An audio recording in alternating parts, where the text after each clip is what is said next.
ഇനിയും വന്ന് മക്കളെ കണ്ടോ മസാല ദോശയും സാമ്പാറും.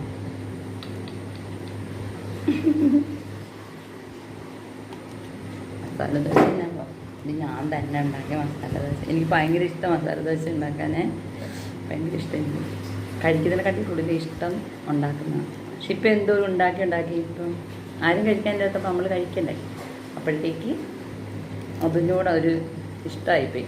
ഇപ്പോൾ ഒരു ദിവസം ഇപ്പോൾ ഇതിപ്പോൾ മൂന്നാമത്തെ ദിവസമാണ് ഏത് മാവിട്ട് കൊടുക്കുന്നു. ഈ സാമ്പാറും മൂന്നാമത്തെ ദിവസം. ഇങ്ങനെ കഴിച്ചാൽ ആരോഗ്യത്തിന് ചള്ളാണ്, പക്ഷെ കളയുന്നത് എങ്ങനെയാണെന്ന് വെച്ചാൽ കഴിക്കുന്ന